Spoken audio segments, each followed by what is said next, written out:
ஆண்டவர் நமக்கு தருகிற வார்த்தை சங்கீதம் 60வது அதிகாரம் 11வது வசனம். இக்கட்டில் எங்களுக்கு உதவி செய்யும் மனுஷனுடைய உதவி விருதா. அன்பான தெய்வ பிள்ளைகளே, அநேக நேரங்களிலே பிரச்சனைகள், போராட்டங்கள், நெருக்கங்கள் வருகிற போது நாம் மனிதர்கள் உதவி செய்ய மாட்டார்களா, அல்லது ஏதாயிலும் ஒரு காரியம் எனக்கு நடந்துராதா, யாராயிலும் எனக்கு எனக்கு என் வாழ்வில் இருக்கிற பிரச்சனைகளை மாற்றிட மாட்டாங்களா அப்படின்னு சொல்லி மனிதர்களுடைய உதவியை நாடுகிறவர்களாய் காணப்படுகிறோம். ஆனா ஆண்டவர் இந்த காலை வேளையிலே நமக்கு வாக்கு கொடுக்கிறார். இந்த வார்த்தையின் மூலமாய் நமக்கு ஆண்டவர் சொல்லி தருகிற வார்த்தை என்னன்னா, இதை சங்கீதக்காரனாகிய தாவீது சொன்ன ஒரு வார்த்தை தான். ஆனா இன்றைக்கு ஆண்டவர் நமக்கு கற்றுத்தருகிற காரியம் என்னன்னா, இக்கட்டில் மனிதனுடைய உதவி விருதா. இக்கட்டு நேரங்களிலே ஆண்டவரே நமக்கு அரணான அடைக்கலமாயிருக்கிறார். அவர்தான் நம்முடைய தேவைகளை சந்திக்கிறவராயிருக்கிறார்.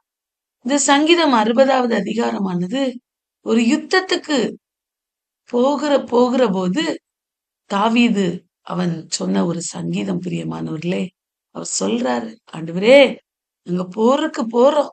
இந்த போர்ல எங்களை எங்களை இவ்வளவு நாள நீங்க தள்ளி விட்டு இருந்தீங்க. 60வது அதிகாரத்துல நம்ம வாசிக்கிறோம், எங்களை கைவிட்டீர், எங்களை சிதறடித்தீர், எங்கள் மேல கோபமாயிருந்தீர், இப்பொழுது எங்களிடமாய் திரும்பி அருள ஆண்டவரே. அங்க இந்த இந்த போராட்டத்தின் பாதையில நாங்க கடந்து செல்ல போகிறோம். இந்த யுத்தத்துக்கு நேரா போறோம், போருக்கு நேரா போறோம். எங்களுக்கு நீர் ஒரு விடுதலையை தரணும்.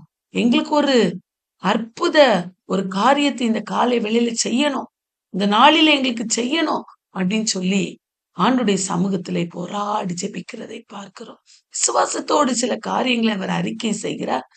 சொல்றார் பாருங்க, அரணான பட்டணத்துக்குள் எங்களை நடத்தி கொண்டு போகிறவர் யார்? ஏதோ மட்டும் எங்களுக்கு வழிகாட்டுகிறவர் யார்? எங்கள் சேனைகளோடு புறப்படாமல் இருந்த தேவரீர் அல்லவோ, எங்களை தள்ளி விட்டிருந்த தேவரீர் அல்லவோ. ஆனா இப்பொழுது எங்களுக்கு உதவி செய்யுங்கப்பா, எங்களை தள்ளி விட்டுறாதீங்கப்பா. நாங்க ஒருவேளை பாவம் அக்கிரமங்கள் செய்கிறது நிமித்தமாய் ஒருவேளை நீங்க எங்களை தள்ளி விட்டு இருந்திருக்கலாம், எங்க மேல கோபமா இருந்திருக்கலாம், எங்களை நீங்க சிதறடித்து இருந்திருக்கலாம். ஆனா இப்ப எங்களுக்கு உதவி செய்யுங்கப்பா, இக்கட்டுல எங்களுக்கு உதவி செய்தரலுங்கப்பா. மனுஷனுடைய உதவி விருதா. நம்முடைய வாழ்விலும் எந்த சூழ்நிலையிலும் மனிதனை நாடி போகாதபடி ஆண்டவரை நாம் நாடுகிறவர்களாய், அவருடைய உதவிக்காக நாம் நிற்கிறவர்களாய் நிற்க வேண்டும் என்று சொல்லி ஆண்டவர் விரும்புகிறார். நாளிலே நாம் தியானிக்கும்படியாய் தெரிந்து கொண்ட வேத பகுதி யாத்ராகமம் 10வது அதிகாரம், சங்கீதம் 60வது அதிகாரம். 60வது அதிகாரத்துல நாம் பார்த்தோம், கர்த்தருடைய உதவி, அவருடைய உதவி பெரியது. மனுஷனுடைய உதவியை பார்க்கலாம், அவர் தருகிற உதவி அது நிரந்தரமான உதவி. மனுஷன் தருகிற உதவி ஒருவேளை சில நேரங்களில அது நமக்கு பலன் கொடுக்காம போயிடலாம். ஆனா ஆண்டவர் நமக்கு தருகிற அந்த உதவி அது நிச்சயமாய் நமக்கு பரிபூர்ண ஒரு சமாதானத்தை, சந்தோஷத்தையும் அது பரத்திலிருந்து தரும். அவர் நமக்கு ஒத்தாசை அனுப்புகிற பர்வதம் என்பதை நாம் மறந்து போகவே கூடாது. பிரியமானவர்களே, இஸ்ரவேல் ஜனங்களை குறித்து நாம் பார்க்கும்போது நேற்றை வரைக்கும் நாம் பார்த்தோம், அநேக வாதைகள் எகிப்து தேசத்துல உண்டானது. இஸ்ரவேல் ஜனங்கள் இருந்த அந்த கோசே நாட்டுல மாத்திரம் எந்த வாதையும் வரலன்னு நம்ம பார்த்தோம். தண்ணீர் இரத்தமாகுதல், தவளை, பேன், வண்டு, நேற்றைக்கு பார்த்தோம் கொள்ளை நோய், கொப்பளங்கள், கல்மழை, இவ்வளத்தையும் நேற்றைக்கு பார்த்தோம். பிரியமானவர்களே, இன்றைக்கு பாருங்க, மறுபடியும் பார்வோன் இடத்துல மோசேயும் ஆரோனும் அனுப்பப்படுகிறார்கள். கர்த்தர் தான் அனுப்புகிறார். ஆண்டவர் அவர்கள் போய் சொல்றாங்க, எங்கள் ஜனங்களை நீங்க ஆராதிக்க போக விடணும். நீர் எவ்வளவு நேரம் நீர் இப்படி போக விடாமல் இருப்பீர்? உம்மை தாழ்த்த நீ எது வரைக்கும் மனதில் ஆதிருப்பாய் அப்படின்னு சொல்லி கேட்கிறார். மோசே ஆரோனும் போய் கேட்கிறார்கள், என் சமூகத்தில் எனக்கு ஆராதனை செய்ய என் ஜனங்களை போக விடு என்று சொல்லி அவர்களுடைய சமூகத்துல போய் நிற்கிறார். பாருங்க, போக விட மாட்டேன் என்று சொல்வாயே, ஆனால் வெட்டுக்கிளிகளால் நான் எகிப்து தேசத்தை அழிக்க போகிறேன் என்று கர்த்தர் வார்த்தைகளை கொடுக்கிறார். அதை போய் மோசே ஆரோனும் போய் சொல்லுகிறார்கள். வெட்டுக்கிளி, இதுவரைக்கும் இப்படிப்பட்டதான வெட்டுக்கிளிகளை நீங்கள் கண்டதில்லை. முன்னும் கண்டதில்லை, பின்னும் கண்டதில்லை. அப்படிப்பட்டதான வெட்டுக்கிளிகள் வந்து எல்லா தேசத்தின் அந்த மரம் செடி கொடிகள் எல்லாவற்றையும் தின்று போடுகிற அளவுக்கு அந்த வெட்டுக்கிளிகள் உங்களுடைய எகிப்து தேசத்தின் முகத்தை மூடி போகும் என்று சொல்லி அவர்கள் சொல்லுகிறார்கள். அன்பான தெய்வ பிள்ளைகளே, அப்பொழுது பார்வோனுடைய ஊழியக்காரர்கள் சொல்லுகிறார்கள், எந்த மட்டும் இந்த மனிதன் நமக்கு கண்ணியா இருப்பார்? தங்கள் தேவனாகிய கர்த்தருக்கு ஆராதனை செய்ய அந்த மனிதரை போக விட்டுரும். எகிப்து அழிந்து போனதை நீ இன்னும் அறியவில்லையா என்று சொல்லி கேட்கிறார்கள். அன்பான தேவ பிள்ளை, கேட்ட பிறகு கூட இந்த பார்வோனுடைய இருதயம் கடினப்படுகிறது. ஆண்டவருக்கு ஆராதனை செய்ய ஜனங்களை அனுப்பக்கூடாது என்கிற அந்த காரியத்திலே அவன் உறுதியாயிருந்தான். பிரியமானவர்களே, அவங்க அப்படி சொல்லிட்டு போயிட்டாங்க. மோசேயும் ஆரோனும் திருப்பி அழைக்கப்படுகிறார்கள். மோசேயும் ஆரோனையும் பார்வோன் திருப்பி அழைக்கிறார். அழைத்து சொல்லுகிறார், உங்கள் தேவனாகிய கர்த்தருக்கு ஆராதனை செய்யுங்க, நீங்க போங்க. ஆனா அதுக்கு யார் யாரெல்லாம் போறாங்க அப்படின்னு சொல்லி கேட்கிறார். உடனே மோசே சொல்றாரு, நாங்கள் எல்லாரும் போகணும். இளைஞர்கள், முதியோர்கள், குமாரர்கள், குமாரத்திகள், எங்கள் ஆடு மாடுகள் எல்லாரும் சேர்ந்து எங்கள் தேவனாகிய கர்த்தரை நாங்கள் ஆராதிக்க வேண்டும். அவருக்கு பண்டிகை கொண்டாட வேண்டும். இவ்வளவு ஒரு அழகான வார்த்தையை சொல்றாரு பாருங்க. பண்டிகை நாங்க கொண்டாடணும் எங்க ஆண்டவருக்கு அப்படின்னு சொல்லி சொல்றாரு. உடனே பாருங்க, சொல்றான், நான் எப்படி விட முடியும்?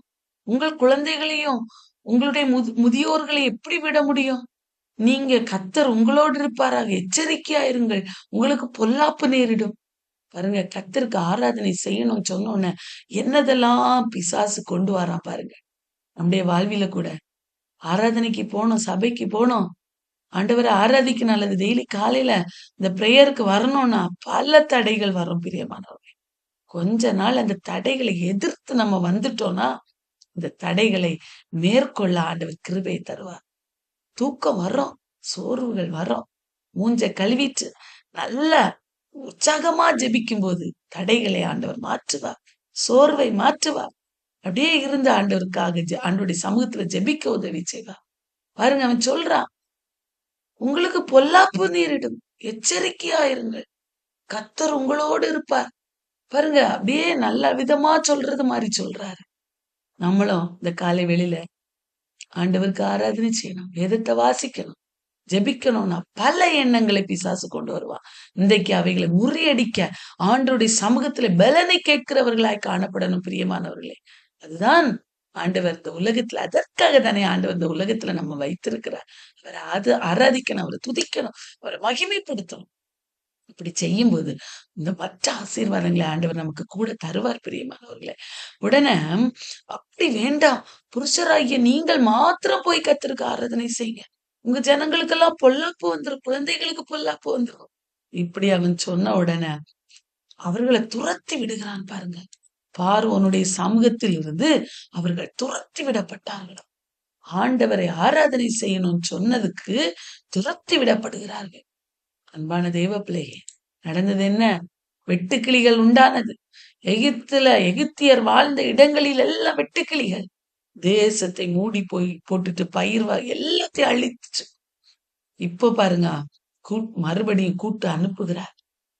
வெட்டுக்கிளிகளால் முழுவதுமாய் அந்த எகிப்து தேசம் அழிந்து போனதை உணர்ந்த பார்வோன் அவர்களை அழைத்து அனுப்பி சொல்றாரு, நீங்க கர்த்தருக்கு, நான் இப்ப சொல்றாரு, உங்கள் தேவனாகிய கர்த்தருக்கும் உங்களுக்கு விரோதமாய் நான் பாவம் செய்தேன், இதை எங்களை விட்டு நீங்கும்படி நீங்க விண்ணப்பம் பண்ணுங்கன்னு சொல்லி சொல்றார்.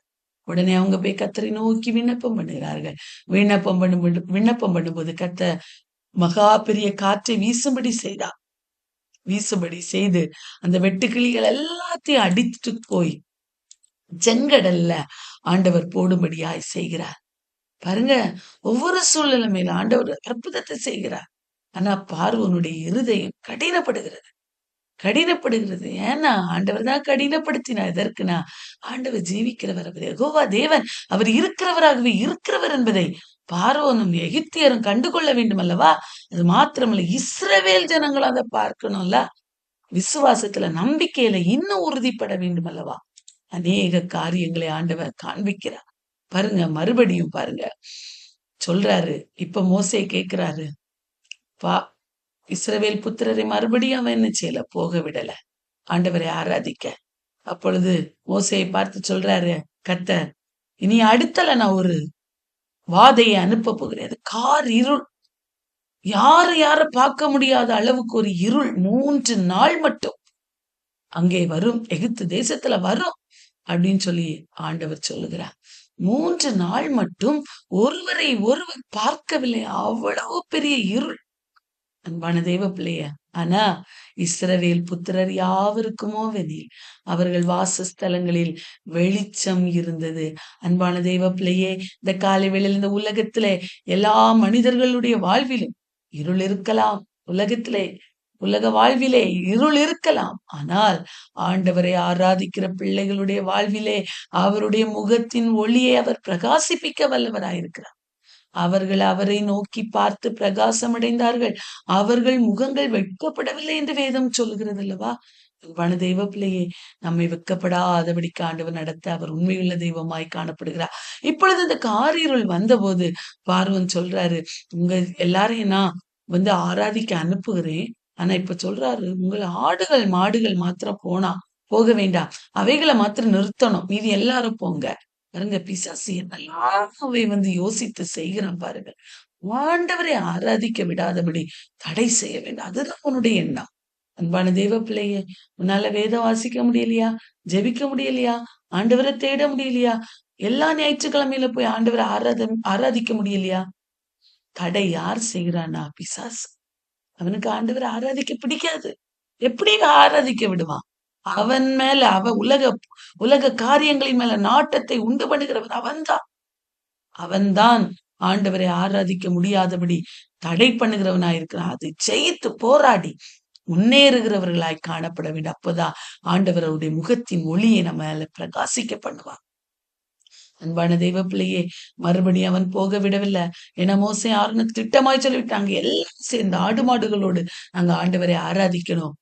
அதனால அவன் அப்படி சொன்ன உடனே அவன் மறுபடியும் அவனுடைய இருதயம் கடினமாகிறது. அவர்களை போக விடல. பிரியமானவர்களே, அன்பான தெய்வ பிள்ளைகளே, இந்த காலை வேளையிலே நம்முடைய வாழ்விலே நமக்கு விரோதமாய் ஆண்டவருக்காக நிற்க முடியாதபடிக்கு பிசாசு தடைகள் கொண்டு வரும்போது அதை போராடி ஜெயித்து ஆண்டவருக்காக நிற்க நாம் பழக வேண்டும். ஆண்டவருக்காக நிற்கிறவர்களா இந்த உலகத்துல என்ன இல்லாவிட்டாலும் அவரை பிடித்து கொண்டு அவரை சார்ந்திருக்கிறவர்களாய் மாறணும். பாருங்க, இக்கட்டு நேரங்களில என் ஆண்டவர் எனக்கு துணையா இருக்கு. மனுஷனுடைய உதவி அல்ல, என் ஆண்டோடைய உதவியை நாடி அவருக்காக நிற்பேன். அவருக்காக தினமும் அவருடைய சமூகத்துல நான் ஜெபிக்கிறவளாய் நான் மாறுவேன் என்று தீர்மானம் எடுக்கும்போது அவர் நிச்சயமாய் நமக்கு மற்றவர்களுக்கு வித்தியாசம் உண்டு பண்ணுகிற அளவுக்கு அவருடைய முகத்தின் ஒளியை நம்மேல பிரகாசிக்க பண்ணுவா.